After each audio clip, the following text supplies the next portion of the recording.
स्वागत है आप सभी का। आपके साथ मैं हूं पुनीत और सीधे आपको लिए चल रहे हैं इंदौर, जहां पर मुख्यमंत्री शिवराज सिंह चौहान और कैलाश विजयवर्गीय की जुगलबंदी नजर आ रही है। इंदौर की गौरव दिवस का कार्यक्रम।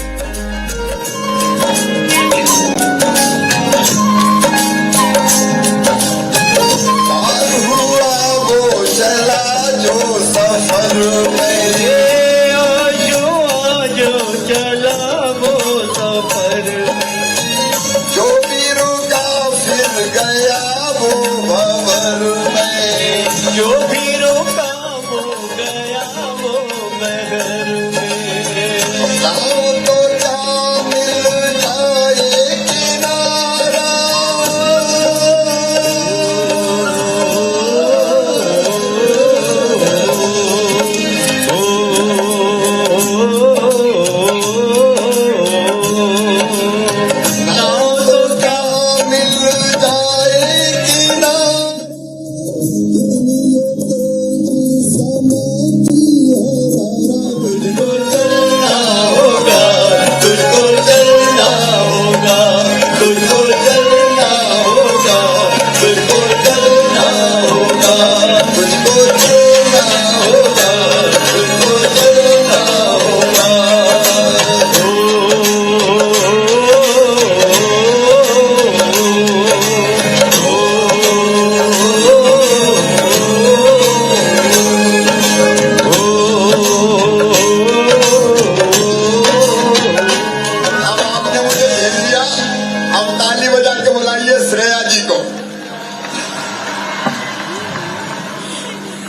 बहुत बहुत बहुत शुक्रिया। एक जोरदार तालियां हो जाए मुख्यमंत्री जी के लिए।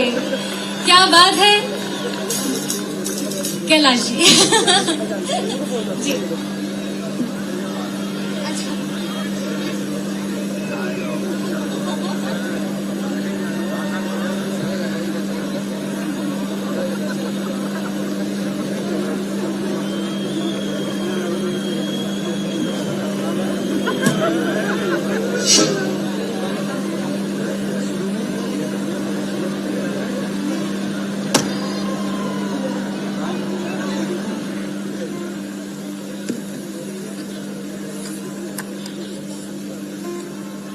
एक जोरदार तालियां हो जाए। हमारी ये जो यहाँ की परंपरा है और यहाँ का जो स्पिरिट है मुझे हमेशा से बहुत भाया है।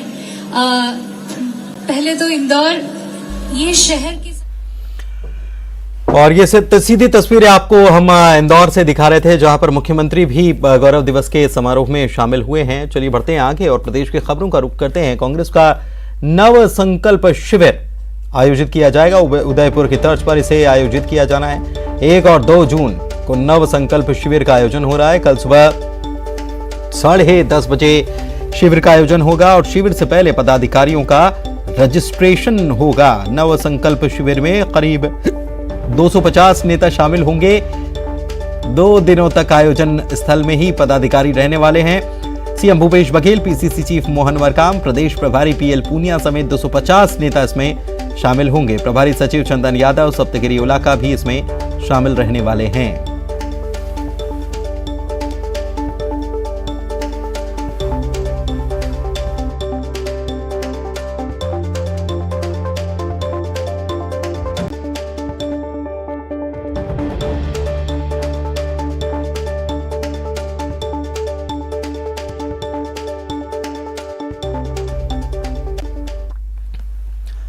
और मुख्यमंत्री भूपेश बघेल कल फिल्म देखने वाले हैं। भूलन द मेज फिल्म देखने वाले हैं मुख्यमंत्री।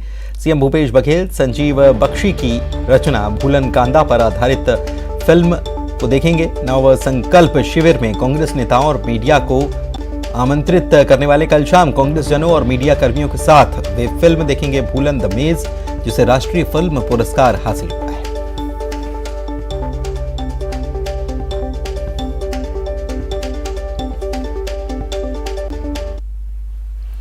रायपुर से बड़ी खबर आपको बता रहे हैं। तय दाम से ज्यादा कीमत पर शराब बेचने का मामला सामने आया, जिस पर प्रभारी आबकारी अधिकारियों पर गाज गिर गई है। दुर्ग के आबकारी उप निरीक्षक दीपक ठाकुर निलंबित कर दिए गए हैं। बलौदा बाजार के आबकारी उप निरीक्षक विश्वेश्वर साव भी निलंबित किए हैं। इसके अलावा रायपुर के आबकारी उप निरीक्षक नेताराम सिंह राजपूत को भी सस्पेंड कर दिया गया है। इसके साथ साथ बेमेतरा जिला आबकारी अधिकारी यामिनी पोर्ते, अवर सचिव वाणिज्य कर ने इन सभी को निलंबन की कार्रवाई की है।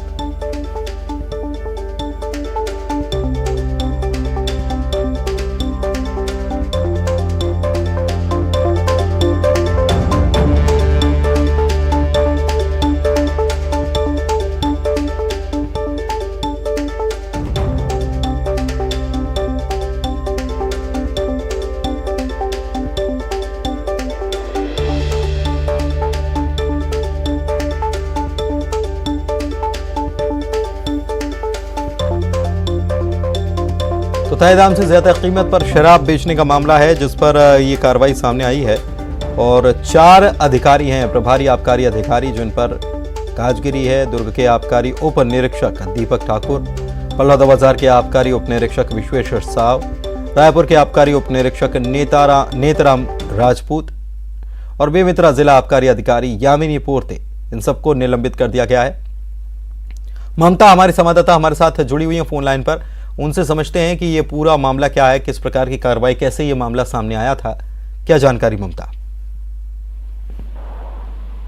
बिल्कुल, देखिए तय दाम से ज्यादा शराब बेचने पर ये पूरी कार्रवाई की गई है और जो प्रभारी अधिकारी है, आबकारी अधिकारी, उन पर कार्रवाई की गई है कि जैसे कि किसी शराब दुकान में 100 रुपए की जो शराब की बोतल है अगर वो 110 रुपए में बिकी है, इसकी शिकायतें की गई है। और इसके साथ ही अगर हम बात करें तो जो शराब जहाँ पर बिकती है वहां पर आसपास अहाता भी बनाया जाता है, तो अहाता के में भी जो सामान बिका अगर वो तय दाम से ज्यादा राशि ली गई और यही वजह है कि उस पर कार्रवाई की गई है। 4 जगहों पर कार्रवाई की गई है। एक तो दीपक ठाकुर आबकारी उप निरीक्षक दुर्ग तत्काल प्रभाव से निलंबित किए गए हैं। वहीं अगर हम बात करें विश्वेश्वर साव आबकारी उप निरीक्षक बलौदा बाजार, उन्हें निलंबित किया गया है। नेतराम सिंह राजपूत आबकारी उप निरीक्षक रायपुर और इसके साथ ही यामिनी पोर्ते जो जिला आबकारी अधिकारी बेमेतरा है उन्हें निलंबित किया गया है। जाहिर तौर पर पूरे प्रदेश भर में अगर हम बात करें तो इसको लेकर लगातार शिकायतें आ रही थी और इन लोगों के जिम्मे जो है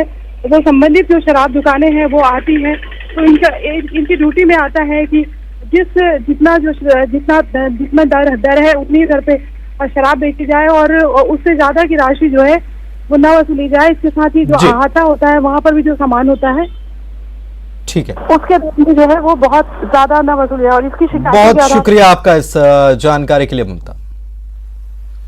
और छत्तीसगढ़ में बड़ी प्रशासनिक सर्जरी हुई है। प्रभात मलिक को गरियाबंद का कलेक्टर बना दिया गया है, तो रवि मित्तल को रायपुर का सीईओ बनाया गया है। अविनाश मिश्रा रायगढ़ के सीईओ बनाए गए हैं।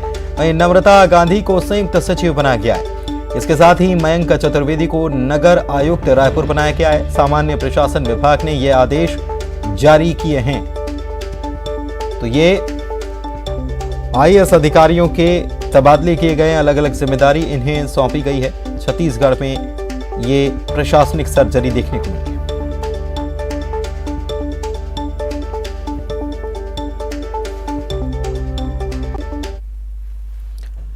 रायपुर से बड़ी खबर बता रहे हैं। राजधानी में 15 बड़े व्यापारी गिरफ्तार किए गए। जुआ खेलते हुए बड़े व्यापारियों को गिरफ्तार किया गया है। क्लब में ये व्यापारी जुआ खेल रहे थे। इनके पास से 10,35,000 रुपए बरामद किए गए हैं। साइबर सेल की टीम ने इनको गिरफ्तार करने की कार्रवाई की। बड़ी खबर आपको रायपुर से बता रहे हैं।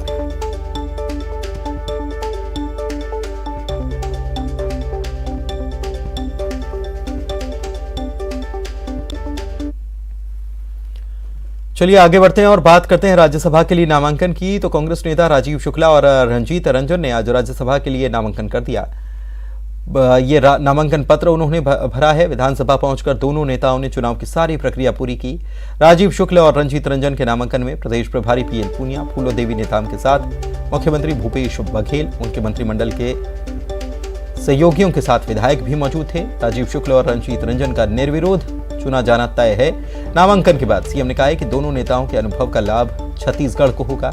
राजीव शुक्ला ने कहा है कि वे छत्तीसगढ़ के मुद्दे को केंद्र के सामने जोर शोर से उठाएंगे।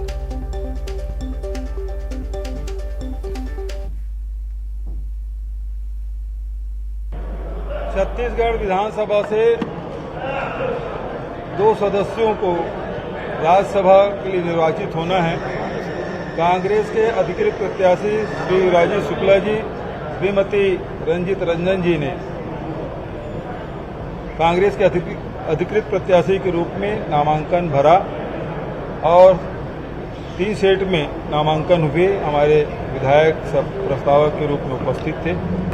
मेरा काम होगा कि छत्तीसगढ़ की समस्याएं, छत्तीसगढ़ के मुद्दे, छत्तीसगढ़ की जो जनता की समस्याएं उनको पुरजोर तरीके से संसद में उठाना और केंद्र सरकार से उन मुद्दों पर मिलकर केंद्र सरकार से बात करके उन समस्याओं का हल निकालना। इस वक्त जो हमारे देश में विराजमान है, आप सबको पता है कि वो चाहते हैं कि इस तरह से एजेंसीज को, स्तंभ को खरीद के या डरा के या धमका के रखा जाए ताकि कोई बोल ना सके।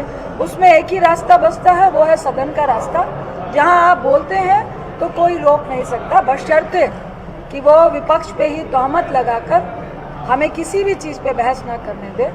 तो मेरी फर्स्ट प्रायोरिटी और जो विश्वास है जो पार्टी का है उसमें रहेगा कि मैं भरपूर मुद्दे और जो जटिल समस्याएं हैं, बगल में हम पड़ोसी हैं, बिहार है, झारखंड है, मैं बिहार से लोकसभा सांसद बन के आती रही, छत्तीसगढ़ हमारा पड़ोसी है, तो मुझे लगता है कि छत्तीसगढ़ के साथ साथ बिहार को भी मजबूत करने की जो जिम्मेदारी हम लोगों को मिली है, तो निश्चित तौर से उसको निभाने की भरपूर कोशिश करेंगे।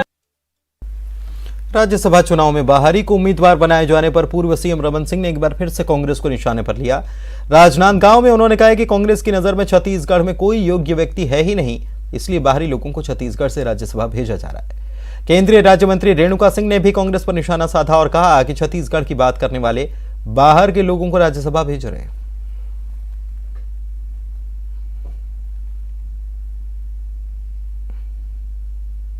छत्तीसगढ़ में इनके पास न कोई प्रतिभा है, न योग्य व्यक्ति है, न उस श्रेणी का व्यक्ति है जिसको राज्यसभा में भेज सके। ऐसा लगता है छत्तीसगढ़ियों का इससे बड़ा अपमान और कुछ नहीं हो सकता कि एक नहीं, दो नहीं, 4 राज्यसभा लगातार। मैं जब से देख रहा हूँ मोहसिना किदवई से शुरू करके तुलसी को हमारे छत्तीसगढ़ में रोपा गया है, तुलसी जी आ गए वकील साहब, उसके बाद ये 2 लोग आ गए, बाहुबली को भी छत्तीसगढ़ में लाया जा रहा है, क्रिकेट के शुक्ला जी को लाया जा रहा है। तो अजीब बात यह है कि जो छत्तीसगढ़िया मान सम्मान और गौरव की बात करते हैं भूपेश बघेल जी, ये छत्तीसगढ़ के मान सम्मान और गौरव कहाँ चला गया? राज्यसभा में जब भारतीय जनता कांग्रेस को कोई स्थान नहीं मिल रहा है, तो ये इनकी क्या बखत है दिल्ली में, ये समझ में आता है। देखिए 3.5 वर्षों से प्रदेश के मुख्यमंत्री भूपेश बघेल जी केवल छत्तीसगढ़िया की बात करते हैं। अभी राज्यसभा से भी उनको 2 अपने सदस्य भेजना चाहिए था, लेकिन ये कोई बिहार के हैं तो कोई दिल्ली के हैं, तो ये कैसा छत्तीसगढ़िया बात है? ये एक बड़ा प्रश्न है। विपक्ष के भी लोग इसको उठा रहे हैं, इसके साथ साथ इस प्रदेश की जनता के मन में भी सवाल है कि बीजेपी के आरोपों पर सीएम भूपेश बघेल ने पलटवार किया। उन्होंने कहा कि बीजेपी ने तेलंगाना के व्यक्ति को उत्तर प्रदेश से राज्यसभा उम्मीदवार बनाया है, लेकिन छत्तीसगढ़ में बीजेपी का अलग नजरिया है और उत्तर प्रदेश में अलग नजरिया। अलग अलग जगह अलग अलग होती है। अभी उत्तर प्रदेश में आज ही 7वें प्रत्याशी के रूप में आंध्र प्रदेश या तेलंगाना के व्यक्ति को उन्होंने कैंडिडेट बनाया है, तो यहाँ उनके अलग नज़रिया है, उत्तर प्रदेश में उनके अलग नज़रिया है। मैं पुराने उदाहरण नहीं देना चाहूँगा, वर्तमान में भी निर्मला सीतारमण जो वित्त मंत्री हैं, वो पहले कहाँ से राज्यसभा गई थी? मध्य प्रदेश से। क्या वो मध्य प्रदेश की रहने वाली है? तो राज्यसभा में इस प्रकार से हर राजनीतिक दल, और कांग्रेस तो राष्ट्रीय पार्टी है और अनेक राज्यों से कैंडिडेट भेजते रहे हैं। ये पहला उदाहरण नहीं है। ये बात सही है कि लोग अपेक्षा कर रहे थे कि छत्तीसगढ़ के भी कोई कैंडिडेट जाए, तो इस समय नहीं हुआ, अगले समय करेंगे। छत्तीसगढ़ विधानसभा में कांग्रेस विधायकों की संख्या और विपक्षी विधायकों की संख्या के आधार पर यह माना जा रहा था कि विपक्ष की तरफ से कोई उम्मीदवार नहीं उतारा जाएगा, लेकिन अंतिम समय में छत्तीसगढ़ जनता कांग्रेस ने अपने उम्मीदवार की घोषणा कर दी। उनकी तरफ से पूर्व कैबिनेट मंत्री हरिदास भारद्वाज ने नामांकन कर दिया। टाइप के उन लोगों ने किसी को भी नामांकित नहीं किए, तो क्या यहाँ पढ़े लिखे लोग नहीं हैं? यहाँ संपन्न लोग नहीं हैं? क्या हो गया? इसलिए हमको तकलीफ है और हमने इसीलिए फार्म भरे हैं और हम चाहते हैं कि हम छत्तीसगढ़ के जो पब्लिक हैं वो हमारे साथ हैं और गुरु घासीदास बाबा जी भी हमारे, उनका आशीर्वाद है। रायपुर में बीजेपी युवा मोर्चा ने मुख्यमंत्री को छत्तीसगढ़ का नक्शा भेजा है। राज्यसभा में बाहरी प्रत्याशी का बीजेपी युवा मोर्चा विरोध कर रही है। छत्तीसगढ़ के हितों पर डाका डालने का कांग्रेस पर आरोप लगा रही है। पोस्ट के जरिए सीएम हाउस छत्तीसगढ़ का नक्शा भेजा गया। रायपुर मेन पोस्ट ऑफिस से सीएम हाउस इस नक्शे को पोस्ट किया गया है।